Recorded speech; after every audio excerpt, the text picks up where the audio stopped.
Want to bet? Yeah. Yeah. Where can I do it? You can do it at Sports Interaction. It's Canada's sportsbook. Yeah. Every hockey, football, and basketball game at your fingertips. And the World Cup is almost here. We're going to be talking about some of that throughout the month of November. So excited. You can bet pregame, live and play, or one of our many prop bets made for Canadians by Canadians. It's Sports Interaction, and it makes it easy to deposit, play, and cash out. Why are we raising the roof? Because you need to join now and see all that sports betting has to offer. Go to sportsinteraction.com/SDPN. That's sportsinteraction.com/SDPN. Ontario only, 19 plus. Please raise the roof and play responsibly. This is very strange.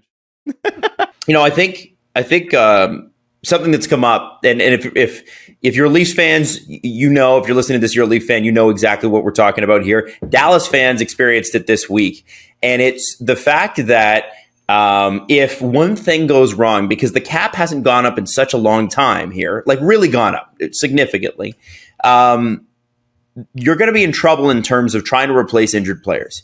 And so this week we found out, at least thus far as of this recording, Jay Gottinger's injured in Dallas, and Anton Hudobin, who is the next best goalie in the Stars organization, cannot come up because they don't have the room under the cap to bring him up, which keeps an NHL caliber player out of the league. And I was curious, Allan, obviously we know you're not a fan of the hard cap system, but is there, even under the hard cap system, a way around something like this? Well, the only way around it would be if the injured player were put on LTI, which would take the player out of action for a minimum of 24 days, calendar days, would be the quickest the player can come off LTI. So if a player is injured and goes on IR and not LTI, not long-term injury, that player still counts against the cap.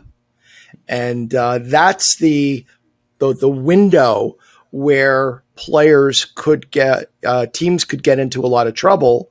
And we've seen in the past teams forced to play with 16 players, 17 players, because they don't have the cap space to call up anybody to add to the lineup.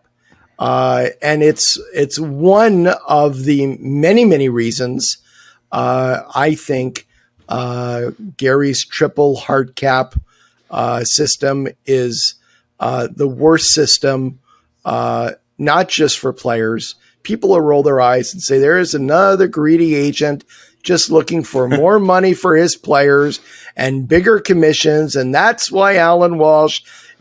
It's no secret I'm an agent. It's not like I'm hiding who I am and what I do, right? It's right out there in the open. The show's called Agent Provocateur. Yeah, exactly. I mean, go figure.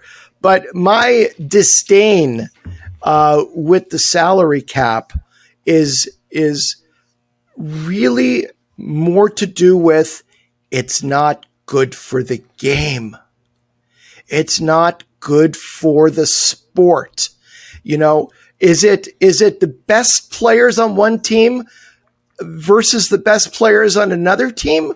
Or is it the Montreal spreadsheets versus the Toronto spreadsheets? And I don't think fans really want to see spreadsheets playing against each other.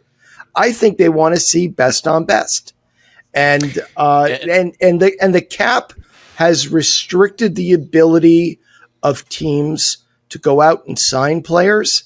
And more importantly, it has forced teams to move players they would never in a million years want to move, other than the fact they don't have the cap space to retain the player's services. And that is detrimental to the game, and it's detrimental to the sport. It's bad for players. It's bad for the fans. Jesse, go ahead. And the NHL seems to understand your point when it comes to the playoffs, because they take off the salary cap and you're allowed to field whatever roster you want, because they want best on best. So they would never restrict that for its most important part of the year, the playoffs. But for some reason, they refuse to not take that philosophy that they've put out for the playoffs and not put that over also to the regular season. And the solution, it's right in front of their noses. You just need to include into the system a luxury tax, make the hard cap a soft cap, make teams pay a severe financial penalty for going over the soft cap, but give them the ability to spend into that area if they so choose. You know, in the news today, the Nashville Predators are selling for $775 million. Franchise values have exploded over the last decade. Nashville, which had trouble finding owners and investors 10, 12 years ago, are now selling for $775 million. And over the same period, NHL salaries, especially salaries for the top players in the league, have remained relatively stable. That's wrong. That's wrong for a whole host of reasons. All of these avowed capitalists who made their fortunes, right, by being capitalists, all of a sudden become communists when it comes to paying their players. It's a remarkable transformation that blows me away every time I see it.